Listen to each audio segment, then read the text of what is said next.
All right, here is everything that you've been waiting for. We're on to Anime of the Year. This is where we honor the outstanding anime that has captivated viewers worldwide. It celebrates the best of the best in every aspect, from storytelling and animation to characters and even music.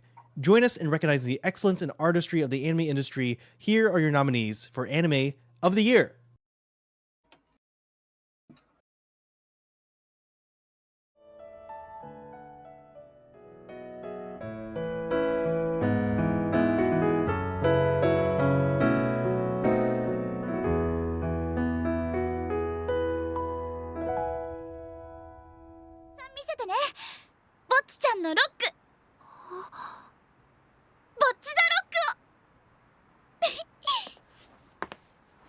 Denji 君、エッチなことはね、相手のことを理解すればするほど気持ちよくなれると私は思うんだ。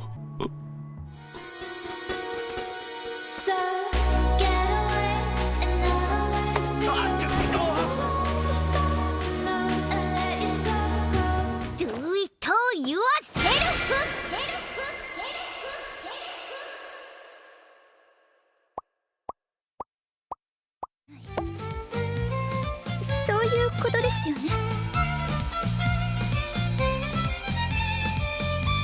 これじゃダメですか？魚。おお、魚か。チンアナゴ。本気だぜ、ボッチ。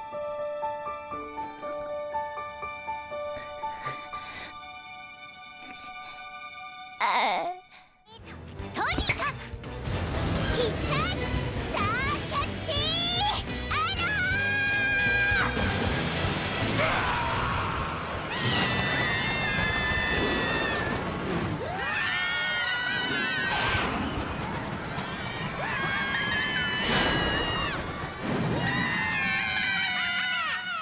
And the jury winner for Anime of the Year goes to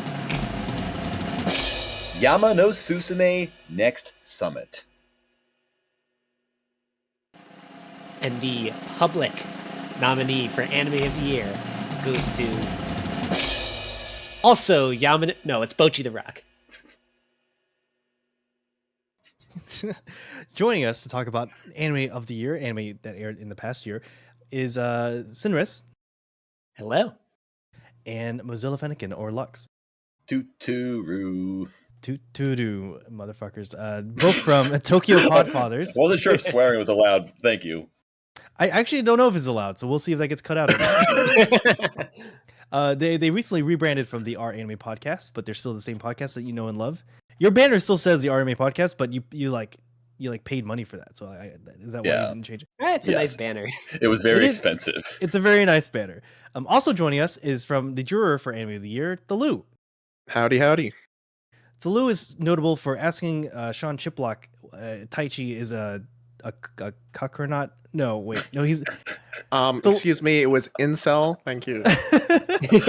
But yeah, so here are your Anime of the Year. Are these results surprising to any of y'all? Is this what you expected or not? Honestly, no. Given the history of Anime of the Year in this awards show, I mean, like 2 years ago or 3 years ago, they gave Precure Anime of the Year. So now it's Yamano Susume winning. No, but see, that's not surprising at all. Guys. But you don't think Bocchi is surprising in the least? Because, like, no. Honestly, no. No, I don't think Bocchi's surprising at all. I mean, if you want to talk about Anime of the Year in terms of, like, which anime had the most impact and the most discussion, I don't think it would be unfair to say that Bocchi was Anime of the Year in those regards. Yeah, I think it's very apropos and reflective of the discourse that's been going on, that Bocchi the Rock won, beating out the second place finish of Chainsaw Man. Like, yeah.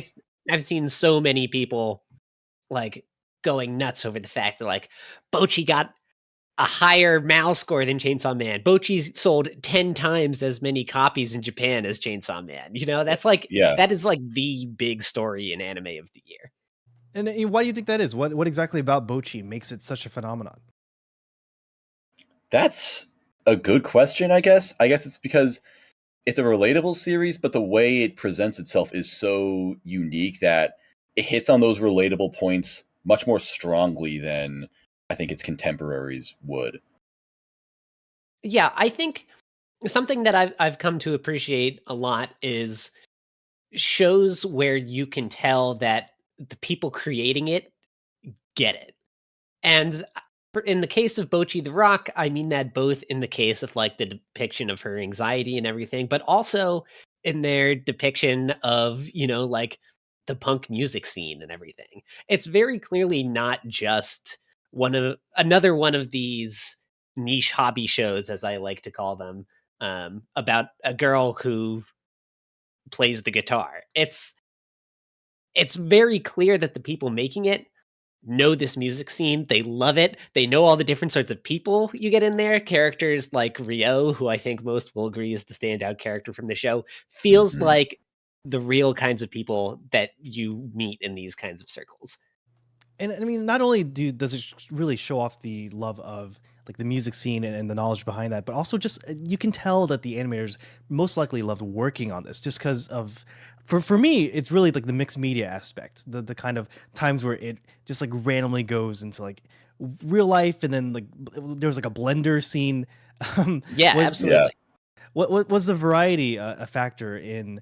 Because it ranked third in the jury, so it must have done pretty well. How is the discussion point around it, Delu? Very positive overall. Um, as mentioned before, it really does, you know, encapsulate the medium overall. It utilizes so many different animation techniques, and the direction too is just so it's personal. Like there's a lot of scenes where you feel like, okay, this is, the directing is slowing down the scenes, the lighting's very specific, and it makes you relate to the characters a bit. But then it has these really obtuse and like bizarre moments where it goes and shifts off and kind of complements whatever mood it's trying to push forward. So again, Bochi and her anxiety always has some crazy thing going on. And I think it's that diversity and the execution of it overall that really sends the anime up compared to other works. Yeah, I totally agree. And that's the same sort of thing I was just talking about. You can tell that everybody involved in making this loved it and was having fun in it, and that reflects in the final product. They just go above and beyond in ways you don't see in any other show of its genre. I also want to add that Bochi is kind of the underdog in this category, at least compared to most the other things. Like you look at the top five, at least publicly, it's Bochi, then Chainsaw Man, then Cyberpunk, then Kaguya, then Spy Family. Like these are all series that have a lot of name recognition already. Chainsaw Man, Spy Family, huge adaptations. Cyberpunk, super popular game. Kaguya-sama, third season of a super popular manga. Bochi came out of nowhere this season. No one had heard about this before October 2022. I mean, I thought it was a spin-off of Fitori Bochi no Maru Seikatsu. Like I thought it was Bochi's a rock star now. Yeah, it's a crossover between Hitori Bochi and Show by Rock. Little known fact. I mean, you have such a good point though, because just the other day, I have a Kinokuniya nearby me, and you can find like a bunch of Spy Family merch. You can find a bunch of Chainsaw Man merch. You can't find one single thing about Bochi except for the actual like manga in there. Like it's crazy. You will soon though. Now that they heard that it won Anime of the Year at the R Anime At Awards. the prestigious R Anime Awards. Did you know how much money I would spend for like the freaking like the little like squid looking thing that they put like in the outdoors a lot? Oh yeah. Oh my god. Now we've just spent this entire time like kind of effusively praising Bochi, and we called it a phenomenon. Why Yamano Susume, which is kind of canonically has been this kind of little known show that no one seems to know about, and yet consistently wins jury awards. I'd have to say it's kind of a similar situation, but not so much.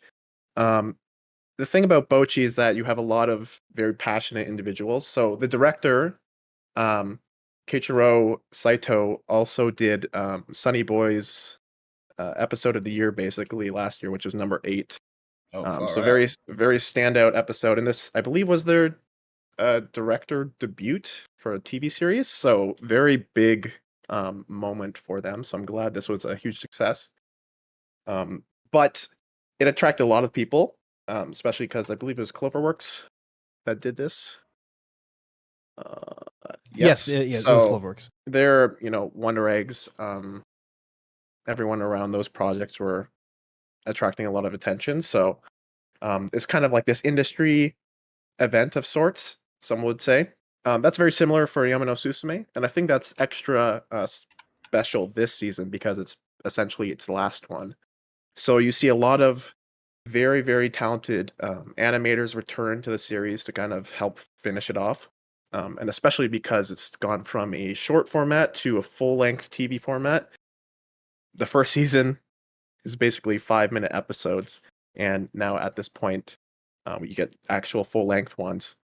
You really get to see the sort of like raw passion brought forth and just different techniques as well.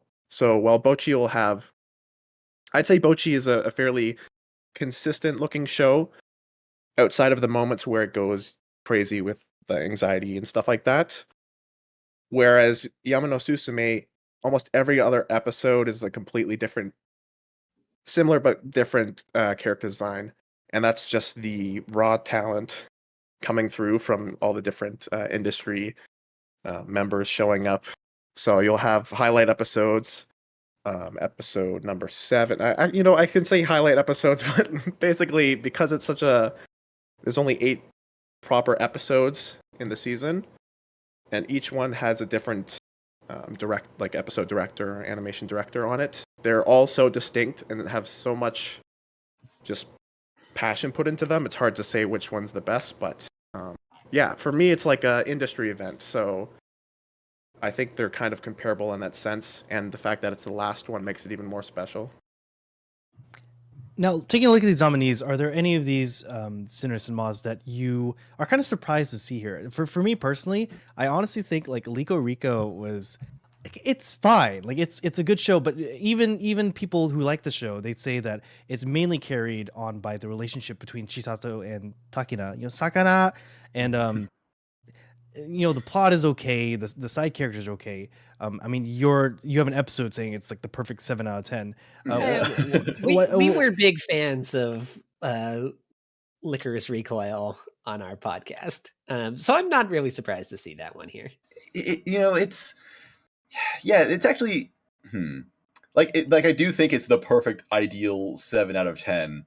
But so I would say it's not like amazing, but I'm also not surprised to see it in here. I feel like it does kind of deserve it.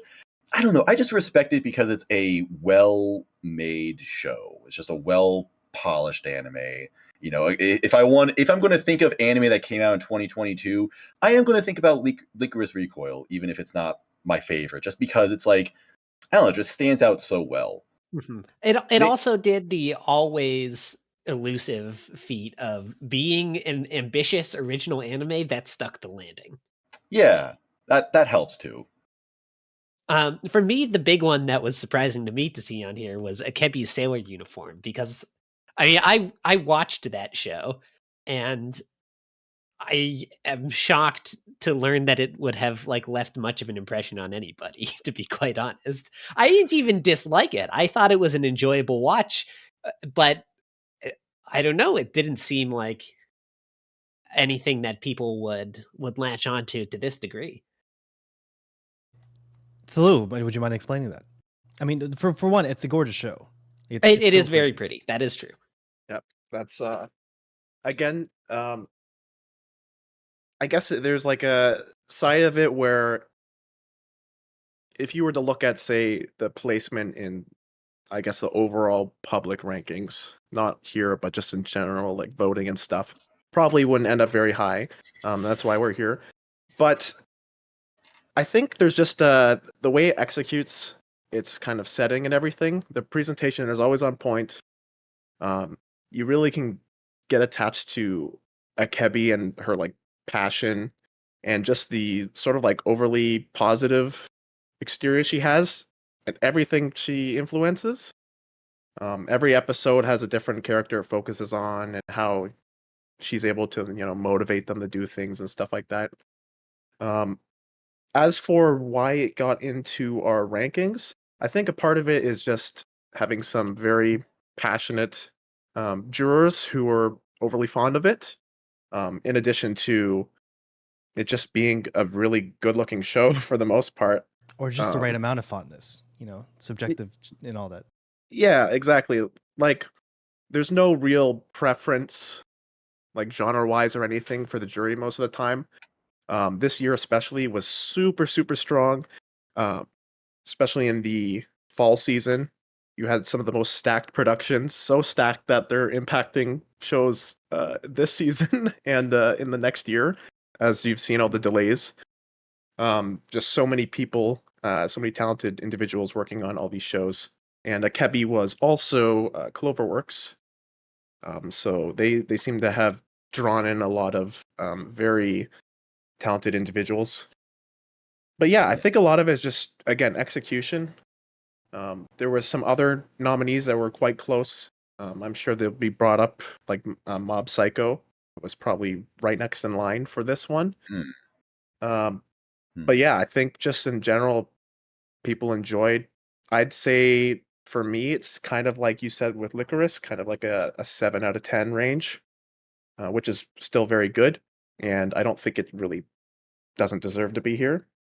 But Now, Thalu, you asked me a question Damn. before you started this recording, and I'm gonna go against what I said. I'm gonna completely destroy your question. I'm sorry. Which is, I'm taking a look at the nominations website, right? And I'm gonna tell you what entries would have made it in if the public just decided all 10, and you okay. can tell me if you agree or disagree with their exclusion/inclusion. All right. I'm excited to see this. Okay, so just after, just after Spy Family, which is their 5th entry, would have been Mob Psycho, understandably. Yep. They would have still included Lico Rico, Nice. Attack on Titan Final Season Part 2.3/2.5, and Made in Abyss. Okay. Hmm. Huh. Interesting. What was that 5? That sound One, like 2, 3, I 4. thought it was 4. And Dress Up Darling. Okay. Oh, really? So like, yeah, Interesting. Okay. So none of these, and Dress Up Darling by like a lot above Summertime Rendering actually. So Okay. do you think these belong in here? What are your thoughts on their exclusion? Why do you think they were ultimately excluded by the jury? For anyone to answer. Well, that's interesting because if I'm to look at like a vast perspective of the year, those are the kind of shows I'd pick out as being ones that are like clearly favorites among the community. I remember when we were looking at, first announcements of the nominees, there was a lot of criticism about Mob not being here, but mostly Attack on Titan and Summertime Rendering and Main Abyss, which is funny to see that they still, even on the public side, placed lower than their other nominees. Well, again, this is the nomination vote, so it's if these are votes to see if you would like these to be in the category, not exactly a ranking. Yeah, Like you can use it as kind of like a rough ranking, but it's not definitive, right? yeah, exactly. That makes sense. It's still interesting and just in like a general, number of votes sense. Yeah, I for me, Mob Psycho, I wish ended up in either through the public or us. It was super close, and I'm pretty sure it came 6th in both. So that's kind of a shame, seeing as it's the last season. But a lot of discussion around the show was kind of, did it stand up against its previous material, which is very tough because the second season of Mob Psycho is one of the strongest TV animes there is, especially on the production front, which the jury definitely values quite a bit. As for the other titles, they kind of fall in line. I was surprised that Dress Up Darling, was actually that high in the public's like preference. But I'll let you guys discuss. I'm curious to see what your opinions are. I actually would have expected Dress Up Darling to be higher. Likewise, yeah. Hired like how Marin was by the force of his boner. Oh yes. Yes, thank you. I personally, I think that you could fit 2 of those missing nominees onto this list. I think the only 2 that I would just disagree with being on here at all. I'm going to be nice to Yamano Susumu just because I know very little about it, but Akebi and Do It Yourself, I wouldn't really consider to be Anime of the Year material. I will echo what Maz said. I'll also echo what Thalu said about Mob Psycho. I'm a huge Mob Psycho fan, but I feel that uh, the third season was a bit of a step down from the second, which is like one of the strongest seasons I've ever seen, and thus I can understand it not making the cut for here. I feel similarly about Attack on Titan. I thought that this season of Attack on Titan had some really strong material in the first half of it, and then was painfully slow and boring for the second half. Um, and I think so people are just kind of tired of Attack on Titan in general. Yeah, I think it's because it's been going so slow that people are tired of it. I think Yeah. it's kind of outlived its welcome. And if it had ended in this season, I think people would have been much higher on it. But then again, I don't that's a whole other thing that I don't want to get too sidetracked. It's a touchy subject. It's a touchy subject. I would have We'll get loved back to this later. I'm surprised now that you've mentioned it that Dress Up Darling wasn't higher. I think that it occupies a very similar space to a show like a Kebi Sailor Uniform, but it, in obviously my opinion, is just much better at everything it tries to do. And I would have really loved to see Summertime Render. That was my actual personal anime of the year is on this list, but Summertime Render is close behind it. Mhm. I mean, the problem with Dress Up Darling for me is just that there's almost like no reason for Maureen to be interested in Goto in that way. Like they portray her as a gal like visually, but then she doesn't act anything like a gal. Like she doesn't like, I don't know. She's not a delinquent. She's fairly good in class. She's very social, which is like kind of galley, but I don't know. Maybe it's just You know- the gal Okay, trope. what do rather you- But than I being an want to actual say, person. because I strongly disagree with that, because I went into my Dress Up Darling expecting to hate it because I always hate these kinds of shows. I think I have a somewhat famous rant on one of our old podcast episodes about what was the show with the Senko-san. Senko-san, where I just lost it while we were talking about Senko-san, just being like, please, if you're watching this show, life gets better. Work on yourself. Wish fulfillment is yeah. bad. We're And so sponsored by BetterHelp. I expected to hate Dress Up Darling because it feels like it's a lot of the same formula of like, oh, like super hot girl is into this boring ass lame guy for literally no reason. But I felt that it was actually very believable, the relationship that developed between them. What's its name in that show? Is it Goto? It's the same Goto. as Jujutsu Yeah. Kaisen Goto, which is Okay, a yes. funny image. Goto has like a lot of Hitori passion, Goto? a lot of interest in what Hitori he does. wait. Sorry. Gojo. Gojo. Oh, I Gojo. was right the first time. Satoru Gojo.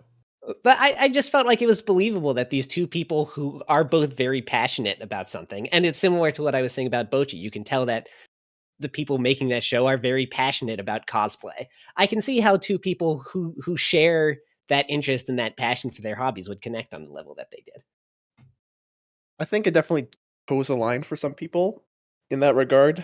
You've got the classic fan service scenes and stuff, but I do echo your thought about the way the interactions are between the characters and just their thought process is very genuine and down to earth.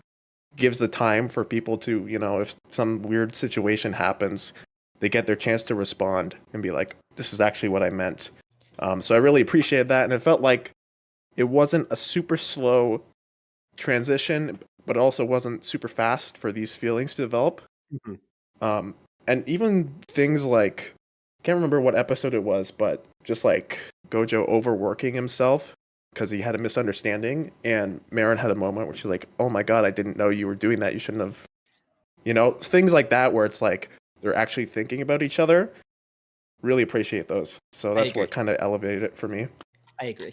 No, you're not supposed to agree with him because you're supposed to be defending the absolute slander against do-it-yourself, which from the beginning was kind of like a Drury darling. Like, from the very first episode release, it was already getting discussion about being in Anime of the Year. Could you do some defending? Why does it deserve it above something like Dress Up Darling? It's got a lot of puns. It's amazing. There we go. Serufu.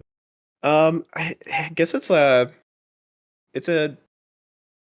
it's kind of tough this year because a lot of the best shows aired on the same season. So you have kind of this like I mentioned industry event, and that kind of was the season. I feel like you've got these really strong staff shows coming out at the same time, and Do It Yourself falls into that group.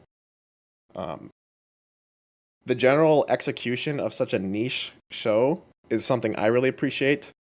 I've built a house in the past with my dad, so it kind of, while it's not, they're not making houses like that to the same scale we did, just the little details like people messing up on their first try, trying to screw something in, and how delicate the animation was too, really impresses me. And just the general interactions between the cast too. You've got Purin and Sephiroth. Perfect little intimate scenes together. So gentle. And then you've got, the more bombastic characters like she and stuff that kind of fill in the expected anime vibes from the show. And just how well it put that all into a 12 episode package. It's hard for me to really knock it too much. It also is the whole general aesthetic of the show works so well together. I would say it's probably one of the nicest looking shows as a full package, with compositing and lighting and everything. So for many of the jury, I think that's something that really pushed it above many other entries. It just excels at what it's trying to do. Has some smaller, emotional points throughout that really pull you in. And again, it's got really good animation too at points. Some highlight episodes, number 6, the notorious beach episode that, all these shows have. But it felt special compared to many others. So I loved it quite a lot. Yeah, I love those gentle scenes with Purin just yelling at Seirufu for no reason and saying that she's allergic to her. So adorable. I thought, that's a classic Tsundere moment. I legitimately hated her as a character. Thank you, for Wilson. So long. Thank you. Purin sucks, and I hate that people defend her. Note the past tense though, because I don't know, she does go through her arc. She does, and her name's Pudding. Like how? Like come on. She let someone stay at her place for no rent. Yeah, that's true. I don't know if she loved it. It's more like she broke into her house. A fun fact. Well, I don't know if I should say this because it's a. I mean, we can cut this out later. Fun fact: Jobco is named after Steve Jobs. Oh, very. It's a legitimate fact that you will soon learn how I know later. But okay. Regardless, okay. Every year we kind of go through this kind of quote unquote controversy where the jury winner is something completely unknown and no one's ever heard of, and then everyone's like, oh my god, how could you not agree that like something like Bocchi, or I mean, this year it's Bocchi. Usually it's some kind of, well, the thing is, I don't know. I was gonna say usually it's some kind of shonen, but our public, our anime public, has been pretty good about, and not that it's a bad thing to choose like say a shonen, but the anime public has been pretty good about choosing a pretty wide eclectic style of show. So like it's been A Place Further Than the Universe. It's been Sangatsu no Lion. This year it's Bocchi the Rock.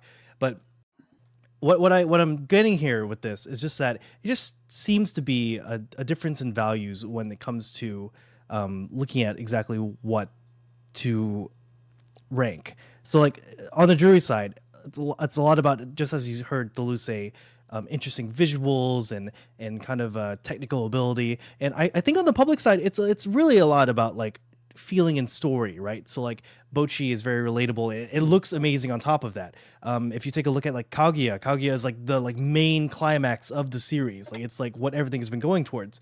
Would you guys agree with that or not? I would, yeah. Totally.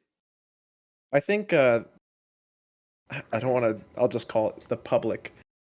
General communities tend to take a more narrative focus, I think. So, for example, you look at the success of Attack on Titan, even just on like Karma rankings and stuff like that. Whereas for me, I look more at the general execution of the anime, or in like if it's an adaptation, is it actually elevating the material, or would I be having a better experience just reading whatever the source is?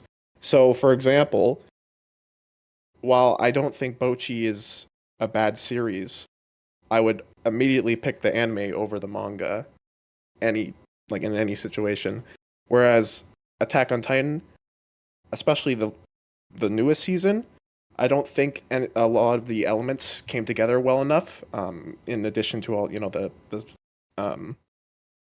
production faults and like the delays and things like that they've had over the years, I don't think it produced a product well worth being, a anime of the year. So for me, I think that's something that some of the jury probably aligns more with. I know there's interesting cases with like original shows and stuff like that, but I know that's one of the reasons why Chainsaw Man did not place as high on our list. I As an certainly example. hope. I certainly hope that Yamano Susume is able to elevate the source material because it's about climbing. Hey. Hey, this is really encouraging, I suppose. It's called encouragement of climb so my joke works. Yep, Just so perfect. You got it on just spot think on. about that. Just think about it and listen. Just rewind the stream later. So speaking of Chainsaw Man, it's been kind of a common theme in the other categories that we talk about the so-called quote-unquote controversy about like, oh my god, manga readers hate how it looks because it goes for a more like kind of like a realistic style, almost rotoscoped in a way. It only sold 1,400 Blu-rays, except It Blu-ray- sold 3 copies. Is the industry doomed? 1,400. That's pretty good. Yeah. It's more than 883. But how do you guys feel about this so-called controversy? Do you think it's actually a thing? I mean, I bring this up in every category, which Wolf probably hates, but in every category I bring it up in, it's always done well on the public side. So it's still kind of a beloved public darling, despite the so-called hatred of the manga readers. Yeah, well, I think as everybody knows, source readers of any series are the worst, and Chainsaw Man Oh, fans specifically telling are the me. worst of the worst. So I don't care at all what they say. I have not read the manga. I watched it with a friend who had read the manga, and we both fucking loved it. The show was incredible. I would not put it too high up on my list of anime of the year, purely for the reason that it doesn't feel like it's gotten to any of the big stuff yet.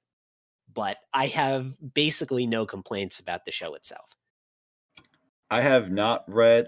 I have read the manga, but not all of it, so I don't know like spoiler stuff. But what I appreciate about the Chainsaw adaptation is that how different it is. Like it feels like an entirely different series, like an entirely different story in the anime, just because the manga feels so fast. It's like a breakneck pace where things are just constantly happening, and the story is constantly jumping from arc to arc, beat to beat.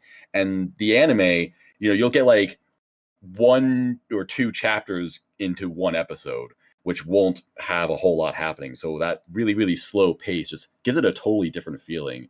And personally, I appreciate that a lot. I think that anime adaptations shouldn't be about like kind of bringing this ultimate version of something. I think that what Chainsaw Man does in the anime is it is able to capitalize on the use of animation and just make use of the medium it's in, but also the manga is doing that as well for itself, if that makes sense.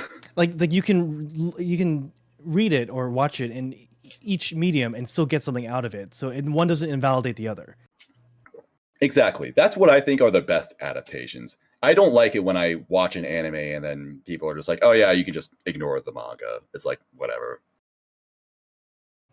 Philou, Oh what are yeah, the jury's I'm thoughts just on gonna say, because I'm connecting the dots between those. The Bocchi the Rock manga is still very good, by the way. Not dismissing that. Just an general example I was using, as what I'd probably lean into more as like a first experience to the series. As for this about Chainsaw Man, so I think going back to your first statement about the haters and stuff like that, one thing that I feel like a lot is missing in kind of like discussions online is nuance. So you've got people picking sides, and that's kind of how it ends up, right? So you got like you either hate it or you love it. If you look at the amount of people that I don't know if you guys saw that like petition, they're like, we want the show to be remade. That was from like the Oh, Japanese Lord. community. No. The amount of actual people that signed it is way lower than any of the streaming statistics. So Yeah. it's one of those things. It's like you're giving a microphone to a very small portion of the community. Same sort of thing if you look at the subreddit. Now I'm not trying to invalidate anyone, but if you know, it's kind of a trend where if someone posts a thread that's disliking something, you're gonna have a wave of people that agree with that comment. And that's kind of like where they're allowed to vent. Chainsaw So- Man Requiem win. Yeah. Oh. Now, But as for the actual show, I really liked it. I know some of the jury did not as much, and I think there's a few factors to that. One being it's a very ambitious adaptation. Completely like that. You don't see shows that look like Chainsaw Man. It's taken this very like film kind of almost Western approach to its visuals, Mhm. which requires way more effort. Unfortunately, the studio does not compensate for that, which is why about halfway through it starts falling apart a bit. And that's kind of one of the big factors we have when we compare other shows. Are they able to consistently hold up, you know, on the visual front? Is it constantly excelling in certain ways? And Chainsaw Man just kind of isn't able to the whole way through. As for my personal opinion, I really like the direction it took. I do think elements could have been improved a bit more. And I also think that people that look at the director's kind of view on this sort of live action version of the show with more CGI usage and stuff, I think they could have, especially if you're someone who follows the industry and, you know, who's on this. Chainsaw Man had a lot of very talented animators on it, and you can kind of see that they're held back a bit by this vision. TNK is like a amazing animator, for example. They did episode 3, and I can't remember what the other one is. I think it was like 11 or something. Either way, they usually have very eccentric and bombastic episodes, but it was a lot more toned back because they're aiming for this very like smooth kind of movement. If you remember episode 4 with like Aki in his room doing the laundry and stuff, and how it's kind of almost like that rotoscope look, they kind of were pushing that a lot. So if you're someone who's very I think passionate, that was a phenomenal look. it was I'm I'm someone who very rarely notices production stuff, and I watched that scene of Aki in his apartment just like doing his daily chores and was blown away. Yeah, it's I think that's one of the episodes that really, as a manga reader, exemplifies what a lot of people were looking for from it. That kind of like just really well done and fluid movement, which a lot of the show does have, but it also again starts to fall apart a bit just due to limitations, and you know, ambition ends up leading to these sort of issues sometimes. I do think it does kind of take a little too much of a down to earth approach. So you lose that eccentricness, like the suddenness that the manga has, which is a complaint I saw quite a bit, and I kind of agree with. But again, it's kind of a different experience. So, you know, a lot more dry humor is in this one compared to the manga, as an example. So, overall, I think it just depends what you're looking for. Like, there's a lot of people that are going to want something that's one-to-one, panel for panel, which is why people love Demon Slayer. You know, it doesn't take any risks there. Whereas Chainsaw Man, I kind of agree. I like these adaptations where they're doing something different. They're not, you know, changing core plot points where it's like, I don't know, insert character does something completely different now, and now they're like a new thing. No, it's still following the main thing, but it's choosing to present it in different ways. And I'd say most of the time it succeeds. Some points could be improved. Now, we've gone on for quite a while, but it makes sense because it's anime of the year. You know, there's a lot to talk about. But just to leave you guys off, I want to ask kind of more general question. You know, anime, how do I describe this? Anime is a Japanese colloquialism. Anime is a Japanese colloquial. So on the subreddit, we define anime pretty narrowly, right? It has to be a Japanese studio produced by Japan, stuff like that, right? And it's because we think that something coming from Japan has something unique to it that makes it anime, right? So, but over time, we've seen more and more collaboration with the Western world.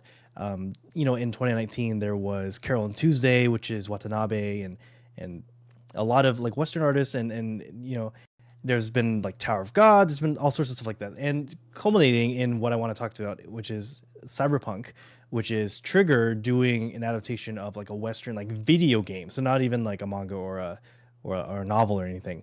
What do you guys think about this kind of like increasing globalization? Are you How did you like Cyberpunk as a series, and are you looking forward to potentially like other kind of similar things? Like, do you think there's ever going to be like a God of War anime or a Stranger Things anime? What are your thoughts on that? Didn't they actually announce a Stranger Things anime? Oh my God, did they? I'm a prophet. I don't know if I it's an actual like anime or just animation. I'm Well, you know sure I what remember they seeing announced something though. was a Scott Pilgrim versus the World anime, Oh That's yeah, true. which I heard about definitely that too. falls under this Now, sort of when same we sort of say question. anime, is it like Castlevania anime or like by like A1 Pictures or something? I I don't know. would have no I don't idea, know but about these that's ones. actually that is a good jumping off point. Because yeah, there are anime being made of these Western sort of things, but they're just kind of like thrown around. Like very old and very very random example that not a lot of people know about, but if anyone remembers The Reflection from a few years ago, that was Oh Hey, yeah, yeah. that was I remember The so, Reflection. Unfortunately, somehow everyone in this group. Yeah, that was billed as a like a Stan Lee anime, which like not really, but obviously like it didn't have any effort put into it. No offense to anyone who worked on it, but yeah, kind of yikes. It was Anyway, bad. like whoever decided that Cyberpunk 2077, the video game, is going to get an anime adaptation, they made a conscious decision to say, let's get a real anime studio on it. Let's get like an anime studio that's going to get people's attention on this. Actually, this would be more similar to Star Wars Visions, because yeah. that was also a series that had a bunch of different people working on it, including Studio Trigger. So yeah, I think, what was I trying to say? I don't know. But yeah, Cyberpunk is kind of unusual in how it got like a legit studio. It got a legit staff. It got Hiroyuki Imaishi, who everybody knows about, doing that.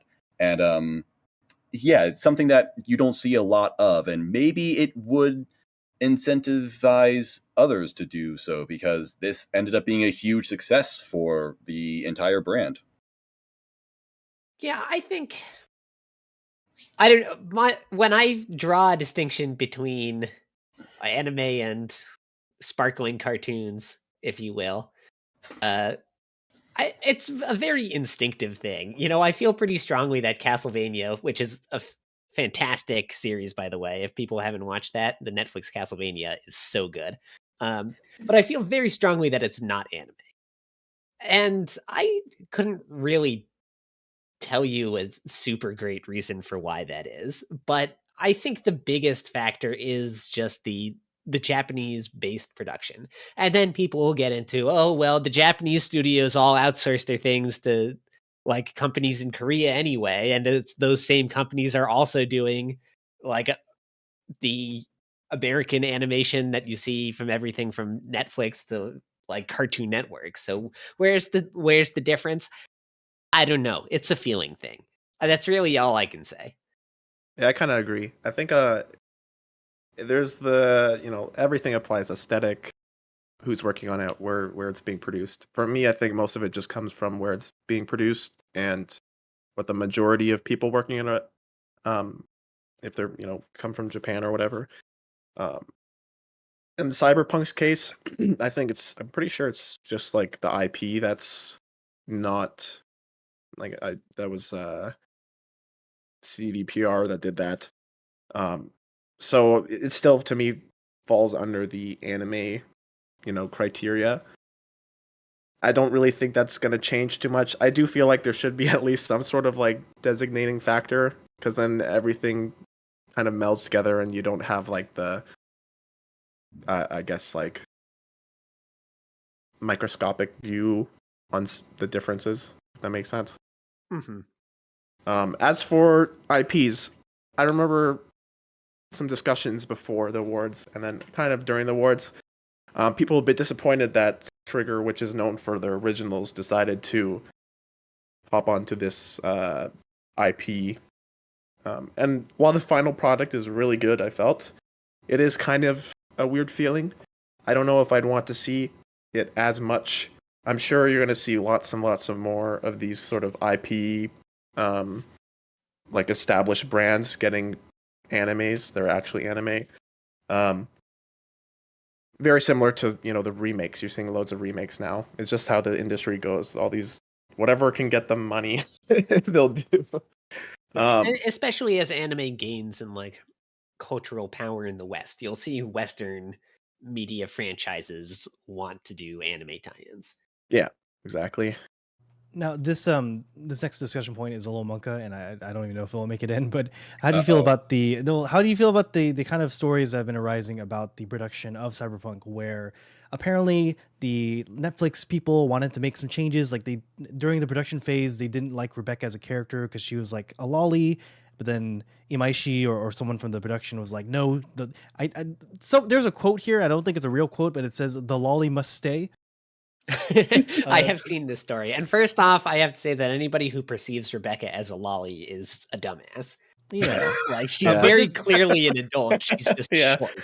There's other things too about them apparently not wanting to have it opening every episode, but then they were also like, no, we must have an opening and ending every well, not an ending, but must have an opening every episode. I think these sorts of pushbacks from the animation industry is what will maybe keep the kind of feeling of anime that you don't feel of something like Castlevania intact, maybe. Yeah, I can see that. You mean to tell me that Netflix doesn't care about animation? Shocker. Who would have thought? Who would have thought? Well, I'm guessing this reminds me of one of my favorite stories of all time, which I'm guessing most people here know about. But are you all aware of when Hayao Miyazaki sent a katana to Harvey Weinstein as a threat? Nausicaa, yeah. Yes. Oh, no, not Nausicaa. Very Was it convenient timing. No, it was after Nausicaa. So the it was story from goes. Mononoke, right? The story goes that when Nausicaa was released in the West, it was heavily recut, given a totally different story. Like the female main character of Nausicaa was like vastly reduced, and they kind of like made up this storyline for like one of the male side characters to make him the main character and everything.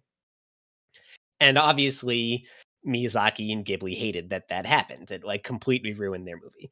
So a few years later, they are releasing Princess Mononoke in America, and the same person, the infamous Harvey Weinstein, was the producer for its American release. And they once again wanted to make cuts to it, and they informed Ghibli of that, and Ghibli responded by sending them a literal actual katana with a note that just said no cuts, and it was released as is and went on to be like one of the most successful animated movies of all time. Miyazaki just showing off his Uh-huh. Classic Miyazaki. Respect. Yeah. And that's why Harvey Weinstein is in jail for like 30 years. Yeah. Sentenced Yeah. this year or today, actually. That happened today. Yeah. Very convenient timing. All right. Well, I want to also just give Thalu just a really quick time to talk about how did you guys talk about how Cyberpunk adapted the source material? Because Cyberpunk is kind of notable for. I was watching it with a friend, which I often do, and he had played the game, and every other second he was like, "Oh my god, I recognize the soundtrack. I recognize exactly where they are. This is like a backdrop from the game." How do you think? Was that a topic of discussion at all? As Miyazaki once said, "You've been cyber fucked." And yes, that is actually a topic we discussed. I've played the game. I'm not one of the massive haters. There's a lot of scenes where you can tell they spent quite a bit of time trying to figure out the right settings, and backgrounds and everything. You can look at certain scenes and be like, I've been there in the game, and they're not exact like photo copies or anything like that. They're stylized and drawn separately, but they do a really good job of like properly distinguishing different areas in the cyberpunk Night City. As well, the OST, I believe, is all from the radio station. So if you're driving around in the game, you can listen to all the songs they used in the anime, which I think was repurposed really well. There's like episode, what was it, 6, Igarashi's episode, probably the best episode of the show. And there's certain themes from the radio station that just give me chills every time I watch that episode. But yeah, that was definitely something that came into discussion. There's And- also, like, it's an original script too, right? It doesn't follow the game. So I I believe it's really a appreciate sequel how to the well they took the general, like, feeling of playing the game and brought it into this new story. Yeah, it's like it takes place within the setting of the game, but it's not an adaptation of the game's story. Yeah. It's like totally, yeah. I am curious how people felt about that specifically, because as someone who hasn't played the game, I felt like the necessity to end the story in a way that would lead into the game was something that detracted from my experience with the show. Interesting. I think it's I mean, it's a very no spoilers for the ending for anyone who hasn't seen this, but it's one of those endings where you'll get a lot of different impressions of, depending on who you ask. For me, I know they did like the actual tie-in. There was like a DLC released, and it had all the, you can get the drink at the bar and stuff like that. But yeah, I thought it was good. I do feel like there's points in it where it feels like I've seen this story before, and it's trying to play against certain like tropes and stuff. But I think it also excels in different areas. Like the general script is really good. Fits the actual way people talk in the city quite well. And there's some emotional freaking highs, Nova, Chum. Yeah, Chum. Well, I think that's good to call it. Thanks you guys for so much for coming by and talking with us about last anime of last year. Yeah, just final question though. Where's Precure? Precure was snubbed.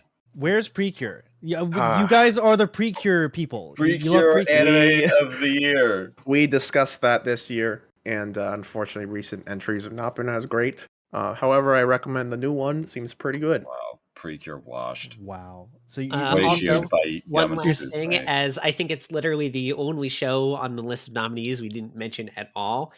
Ranking of Kings was my anime of the year. Fucking love that. Oh. show. Same here. Thank you very much. Awesome. I'm Cool. so happy.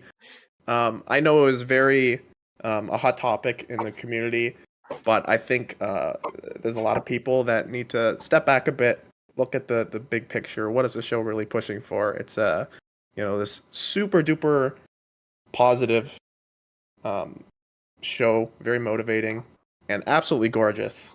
Mhm. So definitely give it a watch if you haven't already. All these a watch. I think you'll have a good time with them all. And Mob what- again. why is it a hot topic? Why is it a scary store that I was scared to go in as a teenager, but now is okay? Why is it a hot topic? Thank you guys so much for coming by. This has been Tokyo Podfathers, Mozilla Fennekin, otherwise known as Lux, and Sinris, otherwise known as Metal Rain, but not actually known as Metal Rain, just known as Sinris. Yeah, And thanks also a lot for having us. Even though we've done Anime of the Year, this is the big reveal. There's still more to come. We're gonna reveal the website. We're gonna reveal some very special messages from very special people. So please stay on the stream, and we'll see you in just a little bit.